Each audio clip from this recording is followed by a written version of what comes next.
Hello friends, कैसे हैं आप लोग। I hope you are doing good and I hope आपकी एग्जाम की प्रिपरेशन बच्चों अच्छी चल रही होगी। तो बच्चों आज हम बात करने वाले हैं ऑर्थो इफेक्ट के बारे में, किस तरीके से आप ऑर्थो इफेक्ट को लगा सकते हैं, प्लस और कुछ क्वेश्चंस करेंगे अच्छे इस पर कि कहाँ कहाँ हम ऑर्थो इफेक्ट को यूज करते हैं। तो चलिए स्टार्ट करते हैं ऑर्थो इफेक्ट को। मैं हूं आपका दोस्त और आपका टीचर शिवम गुप्ता। तो let we start ortho effect. तो देखिए बच्चों, ऑर्थो इफेक्ट के लिए हमारे पास 2 पॉइंट्स हैं, उनको हमें ध्यान रखना चाहिए किस तरीके से कहां कहां ये लगने वाला इफेक्ट है। Ortho substituted benzoic acid is more acidic then other benzoic acid. पहले पॉइंट ये हो गया कि ये मोर एसिडिक वाले पार्ट पर है। किसके लिए लगाएंगे बेटा हम? बेंजोइक एसिड के लिए। क्लियर है? ध्यान रखें, ortho substituted benzoic acid is more acidic then other benzoic acid. Other benzoic acid में आपके मेटा भी ले लिया, सब्स्टिट्यूट कोई भी हो सकता है ग्रुप, चाहे इलेक्ट्रॉन विड्रॉइंग हो चाहे इलेक्ट्रॉन रिलीजिंग ग्रुप हो। इन दोनों के लिए अलग से कंपेयर करेंगे। मेटा ले लो या पैरा ले लो, सब्स्टिट्यूट दोनों के लिए ही काम करेगा। दूसरा पॉइंट है ऑर्थो सब्स्टिट्यूटेड एनिलीन। एनिलीन मतलब कि बेंजीन के ऊपर है। Aniline is less basic than other aniline. मैं दोनों को ही अभी एक्सप्लेन करने वाला हूं, किस तरीके से वो चेक कर लेंगे हम। पहले पॉइंट देख लेते हैं। Ortho substituted aniline is less basic than other aniline. चाहे मेटा लीजिए चाहे पैरा सब्स्टिट्यूट लीजिए, दोनों ही है। एनिलीन सिंपल एनिलीन भी हो सकता है, चाहे आपका मेटा सब्स्टिट्यूट हो चाहे वो पैरा सब्स्टिट्यूट हो। तो चलिए मैं दोनों पॉइंट्स को ध्यान रखते हुए इसको एक्सप्लेन कर लेते हैं कि कैसे आप दोनों में ऑर्थो इफेक्ट लगाएंगे। तो चलो पहला पॉइंट मैं एक्सप्लेन करने वाला हूं पहले एसिडिक स्ट्रेंथ के बारे में बच्चों, कि ऑर्थो सब्स्टिट्यूट बेंजोइक एसिड कैसे ज्यादा एसिडिक होता है। तो जो हमने पहला पॉइंट बोला है उसको चेक कर लेते हैं। कुछ इस तरीके का बात की है हमने कि ये बेंजीन दे रखा है आपको, इस पर ये COH ग्रुप दे रखा है, इस पर कोई भी ग्रुप लगा दीजिए। देखिए कोई भी ग्रुप लगाओ, अभी तो कोई इश्यू ही नहीं है, कुछ भी लगाओ वो सब चलता है, चाहे वो छोटा हो चाहे बड़ा हो, सब चलेगा मेरे लिए। ऑर्थो सब्स्टिट्यूट दे रखा है ये। दूसरा ग्रुप कौन सा होगा बच्चों आपके पास? सिंपल मैंने बेंजीन ले लिया है अभी। इसमें मैंने बोला ये ऑर्थो सब्स्टिट्यूट है आपका जी। आपका कोई भी ग्रुप हो सकता है, चाहे वो इलेक्ट्रॉन विड्रॉइंग हो चाहे वो इलेक्ट्रॉन रिलीजिंग ग्रुप हो, दोनों में से आप कुछ भी उठा सकते हैं। तो ऑर्थो सब्स्टिट्यूट वाला क्या होगा आपका? ज्यादा एसिडिक होगा देन नॉर्मल बेंजोइक एसिड से या फिर सिंपल बेंजोइक एसिड से। अब मैं बात करूं ये क्यों ज्यादा एसिडिक होता है। तो देखो एसिड्स क्या होते हैं बेटा, जो H पॉजिटिव देने के बाद जो कॉन्जुगेट बेस बनेगा वो क्या होना चाहिए आपका? ज्यादा स्टेबल होना चाहिए। बस सिंपल सी थ्योरी यही थी। हाँ, तो अगर मैं इसका कॉन्जुगेट बेस चेक करूं और अगर मैं इसका कॉन्जुगेट बेस चेक करूं तो मैं वो चेक कर सकता हूं कि किस तरीके से ग्रुप्स होने वाले हैं। तो देखिए मैं इसका एक छोटा सा डायग्राम अलग से बना देता हूं। ये ग्रुप कुछ इस तरीके से दे रखा है, ये बेंजोइक एसिड है, यहां पर ग्रुप लगा हुआ है G ऑर्थो सब्स्टिट्यूट पर, यहां पर इसी तरीके से C डबल बॉन्ड O, यहां पर ये ऑक्सीजन और यहां पर ये हाइड्रोजन होगा। तो देखो बच्चों इन ग्रुप्स में क्या होगा, ये आपका ग्रुप दे रखा है COH का और ये ग्रुप दे रखा है, इन दोनों में क्या होगा आपका? स्टीयरिक रिपल्शन होगा। दिख रहा है? दिखता नहीं है कुछ भी, ऐसा लगता है हमें कि स्टीयरिक रिपल्शन होगा। ये चीज समझने की है, स्टीयरिक रिपल्शन होगा। तो इसके लिए ये जो रिंग है, बेंजीन की रिंग है, वो कोप्लेनर नहीं रहेगी। मतलब कि ये क्या होगा ना, अभी तो एक ही प्लेन में होंगे सारे एटम्स, लेकिन थोड़े टाइम बाद स्टीयरिक रिपल्शन होगा तो ये क्या होगा, ये बॉन्ड घूम जाएगा। सिग्मा बॉन्ड है तो ये कैसा होगा? घूम जाएगा। तो ये bond out of the plane चला जाएगा। क्लियर है कि नहीं? इस केस में ऐसा नहीं होने वाला है। तो अगर मैं इसका कॉन्जुगेट बेस बनाऊंगा तो वो कैसा बनेगा आपका? यहां पर तो मैं क्या करूंगा, C डबल बॉन्ड O और ऑक्सीजन पर नेगेटिव होगा। तो देखो ऑक्सीजन पर नेगेटिव होगा, इस पर भी रेजोनेंस होगा और साथ में ये बेंजीन से भी रेजोनेंस करेगा। जब बेंजीन से जब ये रेजोनेंस करेगा तो बच्चों यहां पर कैसा चार्ज आएगा आपका? पॉजिटिव का चार्ज आएगा, या तो खींचेगा या फिर इससे लेगा, चाहे कैसे भी कह लो। तो अगर पॉजिटिव या नेगेटिव का चार्ज यहां पर आता है, मैंने अभी बनाया नहीं है, जस्ट कि मैं इसको चेक कर रहा हूं, मुझे दिख रहा है कि यहाँ पॉजिटिव का चार्ज आने वाला है, क्योंकि ऊपर दोनों तरफ कैसा चार्ज होगा? नेगेटिव का होगा। अब देखिए पहले आपके ऑक्सीजन पर नेगेटिव चार्ज था और अभी कार्बन पर भी पॉजिटिव चार्ज आना स्टार्ट हो गया। तो इसका मतलब ये अच्छा रेजोनेटिंग स्ट्रक्चर नहीं बना है। इसकी बात कर लेते हैं। अगर मैं इसका कॉन्जुगेट बेस बनाऊंगा तो इसका जो कॉन्जुगेट बेस बनेगा वो कैसे बनेगा? यहां पर ऑक्सीजन पर नेगेटिव चार्ज और ये तो घूम चुकी है नहीं, तो ये तो कोप्लेनर नहीं है। तो ये जो आपका एसिड है वो इसके साथ रेजोनेंस में पार्टिसिपेट नहीं करेगा।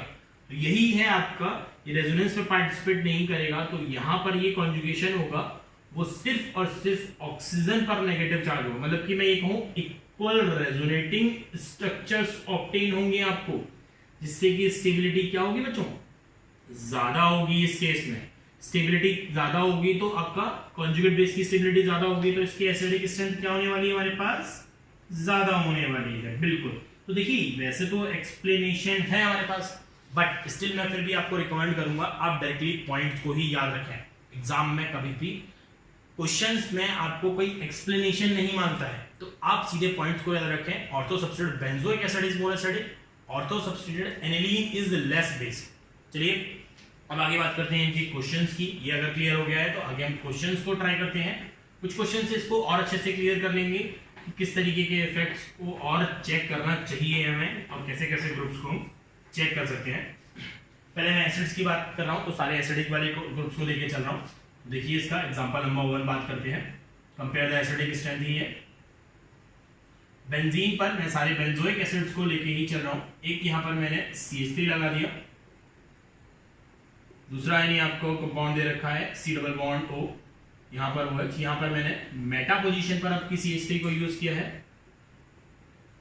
नेक्स्ट थर्ड कंपाउंड में हमने C double bond O OH, यहां पर CH3 पैरा पोजीशन पर लगाया और लास्ट वाला हमने सिंपल बेंजोइक एसिड को बनाया है। आप इन चारों को कंपेयर करें। किस तरीके से आप कंपेयर करेंगे, ध्यान रखिए कंपेयर करते समय आप वीडियो को पॉज कर दें, क्वेश्चन को देन करें, उसके बाद सॉल्यूशन को चेक करें, अदरवाइज इसका कोई फायदा नहीं होगा सिंपल चेक करने से, मेरे चेक कराने जिससे।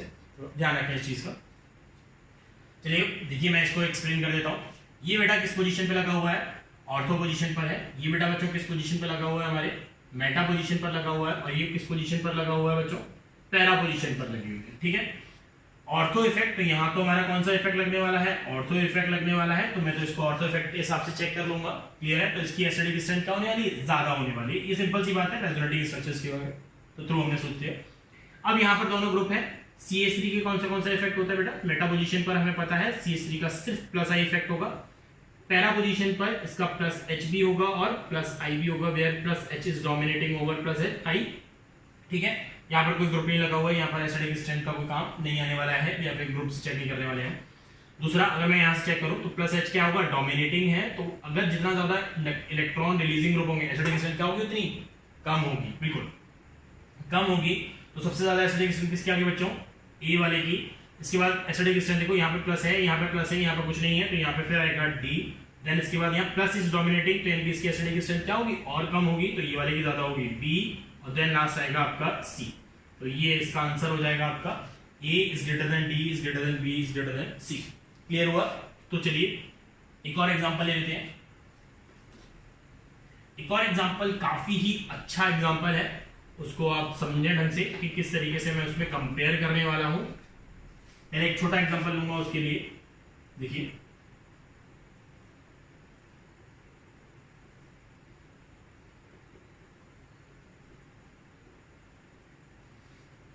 देखिए मैंने अब दोनों ही कंपाउंड में क्या किया है, दोनों ही जगह ऑर्थो पोजीशन पर ग्रुप लगा दिए हैं। बच्चे इसमें कभी कभी कंफ्यूज हो जाते हैं कि किस तरीके से कंपेयर करें, ज्यादा बल्कि वाले ग्रुप को नहीं हम ले लें कि ज्यादा बल्कि ज्यादा है वही एसिडिक स्ट्रेंथ ज्यादा होनी, ऐसा नहीं होता है इस केस में। तो आपको इसमें कंपेयर करने के लिए पहले तो आपको ऑर्थो इफेक्ट देखना ही है, देन उसके बाद उसका इलेक्ट्रॉनिक इफेक्ट भी चेक करना पड़ता है। इलेक्ट्रॉनिक इफेक्ट मैं आपको बता देता हूँ कैसे होगा। देखिए अगर मैं बात करूं दोनों में से कौन ज्यादा एसिडिक है, या फिर हम बात करें कि ऑर्डर ऑफ Ka वैल्यू लग गई है, ऑर्डर ऑफ Ka वैल्यू समझ में आया ना। Ka क्या मतलब है, जितना ज्यादा एसिडिक होगा उतनी ही ज्यादा वैल्यू क्या होगी उसकी, Ka की वैल्यू होगी। ठीक है, देखिए अब बात करते हैं इसकी और इसकी। इस वाले ग्रुप के लिए अगर मैं एसिडिक स्ट्रेंथ देखो, H यहाँ भी है, H यहाँ भी है, बट ये नहीं है कि ये ज्यादा एसिडिक होगा। इस वाले H को क्यों नहीं हटा रहे, इस वाले H को इसलिए हटा रहे हैं क्योंकि यहाँ रेजोनेटिंग स्ट्रक्चर ज्यादा मिल सकते हैं मुझे, ज्यादा एसिडिक हाइड्रोजन कार्बोक्सिलिक एसिड पर है, फिनॉल पर है।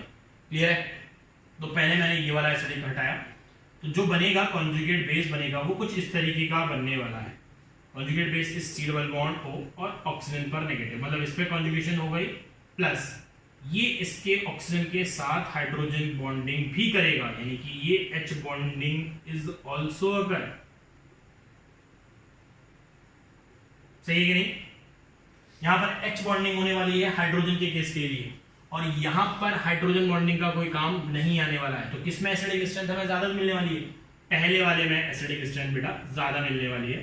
तो ये हो जाएगा आपका first is greater than A is greater than B. तो ध्यान रखिएगा इस चीज का, बल्कि ग्रुप जितना ज्यादा होगा जरूरी नहीं है उससे हो, आपको इलेक्ट्रॉनिक इफेक्ट भी चेक करने चाहिए, उसके अकॉर्डिंग आप इससे निकाल सकते हैं। चलिए नेक्स्ट एक और एग्जांपल मैं इस पर बताता हूँ आपको। थर्ड एग्जांपल मेंस का अच्छा एक क्वेश्चन है, वो हमने यहाँ पे किया है, वो हम चेक कर लेते हैं। बहुत ही इजी है, उसको हम चेक कर लेते हैं। देखो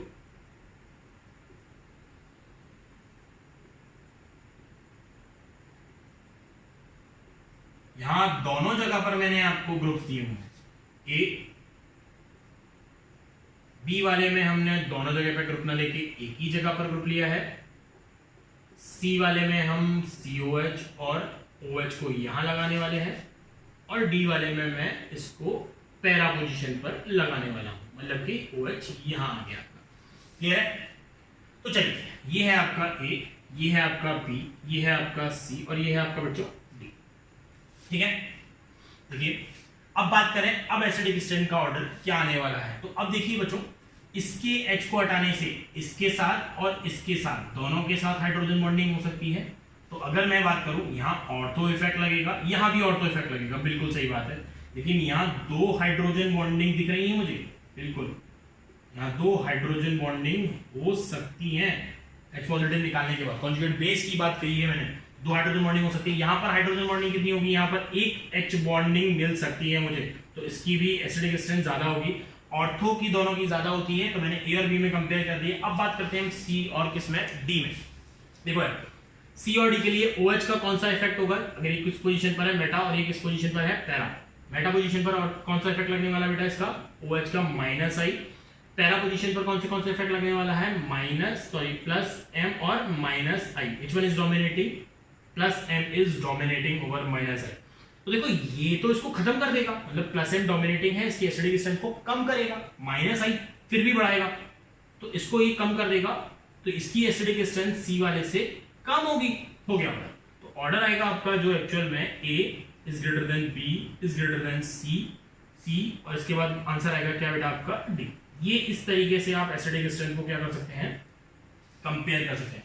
ध्यान रखें ऑर्थो इफेक्ट बहुत ही ज्यादा ऐसा लंबा चौड़ा कुछ नहीं है, बहुत ही सिंपल है, सिर्फ एग्जाम्पल बहुत ही रिलेटेड है, मतलब बहुत ही सिलेक्टिव एग्जाम्पल्स हैं कि बेंजोइक एसिड में ही लगा सकते हैं, इसी में ही ज्यादा होगा। चलिए नेक्स्ट बात करते हैं बेसिक की, कि किस बेसिक स्ट्रेंथ पे किस तरीके से इस पर इफेक्ट पड़ता है, वो भी पार्ट हम चेक कर लेते हैं। यहाँ पर बेसिक स्ट्रेंथ के लिए बेटा aniline is less basic than simple aniline, मतलब कि हम बात करें ये आपका NH2 और यहां पर लगा हुआ बेटा क्या? CH3। मैं CH3 की जगह, चलो ठीक है CH3 ही ले लेता हूं। दूसरा आपका दे रखा है सिंपल एनिलीन, इसका मतलब ये है NH2 और यहां पर कोई भी ग्रुप नहीं है। देखिए ये एक और इफेक्ट कहलाता है, इसी को हम बोलते हैं SIR इफेक्ट, मतलब कि सर इफेक्ट, या फिर इसी को फुल फॉर्म में बोले this is called steric inhibition of resonance। Steric inhibition of resonance कहलाता है। कैसे ये आया है वो बता देता हूं। देखो ये है आपके पास, ये कंपाउंड दे रखा है, हमने अभी चेक किया ortho substituted aniline is less basic than normal aniline. तो उसको मैं चेक करूं कैसे आएगा। देखो पहले तो मेरे को बताइए एसिडिक स्ट्रेंथ, ये सॉरी बेसिक स्ट्रेंथ क्या है आपकी? बी वाले की ज्यादा है और ए वाले की क्या है? कम है। देखो इसका एक्सप्लेनेशन है, आप इसको प्रोटॉन्स प्रोवाइड कर दो। बेस का मतलब होता है कि जो जितना जल्दी H पॉजिटिव ले और उसका कॉन्जुगेट एसिड की स्टेबिलिटी क्या होनी चाहिए? ज्यादा होनी चाहिए। ये ध्यान रखना, कॉन्जुगेट एसिड की स्टेबिलिटी क्या होनी चाहिए? ज्यादा होनी चाहिए। अगर कम होगी तो वो क्या होगा? लेस बेसिक हो जाएगा। तो बस मैं कॉन्जुगेट एसिड की स्टेबिलिटी चेक करने वाला हूं। क्लियर है? तो चलो देखते हैं कॉन्जुगेट एसिड किस तरीके से बनेगा बेटा। इसका यहां पर आएगा आपका ग्रुप, ये है आपका CH3 यहाँ पर आएगा नाइट्रोजन, यहाँ हाइड्रोजन, यहाँ हाइड्रोजन और यहाँ आ गया हाइड्रोजन। इस पे क्या चार्ज होगा? पॉजिटिव का चार्ज आने वाला है। देखो ये यहाँ पर आपका एक और हाइड्रोजन एक्स्ट्रा ऐड होने की वजह से इनमें अब लगने वाला है क्या? बिल्कुल जो आप सोच रहे हो वही है, स्टीयरिक रिपल्शन। ये लगा आपका स्टीयरिक रिपल्शन। देखो स्टीयरिक रिपल्शन लगा तो इस कंपाउंड की स्टेबिलिटी क्या करेगी बेटा? डिक्रीज करेगी। अगर ये स्टेबिलिटी डिक्रीज करेगी तो ये क्या है मेरे पास? कॉन्जुगेट एसिड है, और कॉन्जुगेट एसिड की स्टेबिलिटी डिक्रीज करती है तो ये बेसिक स्ट्रेंथ इसकी क्या करनी चाहिए? फिर ये भी डिक्रीज करनी चाहिए, बिल्कुल। और इस केस में अगर मैं H पॉजिटिव को एक्सेप्ट करा दूं तो ये क्या बन जाएगा आपका? NH3 पॉजिटिव बन जाएगा। तो इस केस में ऐसा कोई भी पॉइंट इशू नहीं आता। देखो यही है steric inhibition of resonance.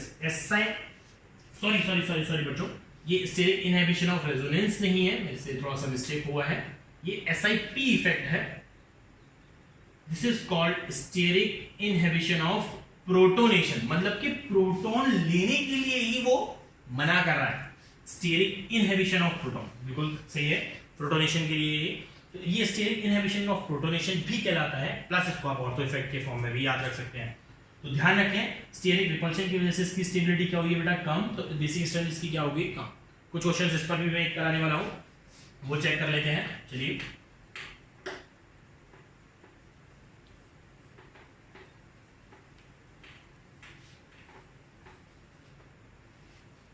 Basic strength के लिए बात ध्यान रखनी है, बेसिक स्ट्रेंथ में ऑर्थो सब्स्टिट्यूट की बेसिक स्ट्रेंथ कम होती है, एसिड की ज्यादा होती है। बस यही दो पॉइंट्स हैं, बाकी कुछ भी नहीं है। देखो चेक करता हूं बेसिक स्ट्रेंथ के लिए बच्चों, अगर एनिलीन पर आपको ये दे रखा है NH2, यहां पर फिर मैंने ग्रुप लगा दिया, यहां मैंने CH3 ग्रुप लगा दिया, देन मैंने फिर NH2 लिया, यहां पर मैंने अब मेटा पोजीशन पर लगा दिया CH3, देन NH2, और इसके बाद हमने लगाया पैरा पोजीशन पर CH3, और लास्ट में हमने लगाया सिंपल हमने एनिलीन को छोड़ दिया। ठीक है, तो चलिए इन चारों में हम कंपेयर कर लेते हैं। इसको ले लेते हैं A, इसको B, इसको C, और इसको ले लेते हैं बेटा क्या? D। तो देखो ये ऑर्थो है, ये मेटा है, और ये कैसा है बेटा? आपका पैरा है, और वो कुछ भी नहीं है, मतलब उसको ग्रुप ही नहीं है, तो क्या ही इफेक्ट लगेगा। क्लियर है? ठीक है, अब बात करते हैं ऑर्थो का। तो बेसिक स्ट्रेंथ क्या होता है? कम। ये हमने देख लिया, क्योंकि SIP इफेक्ट लगता है, या फिर ऑर्थो इफेक्ट बोल दीजिए, उसी चीज को ऑर्थो इफेक्ट बोल सकता हूं मैं। तो SIP इफेक्ट, तो A की बेसिसिटी होगी सबसे कम। पहले तो ये पीछे कर दो, ठीक है, A की बेसिसिटी होगी सबसे कम, A को पीछे लगा लेते।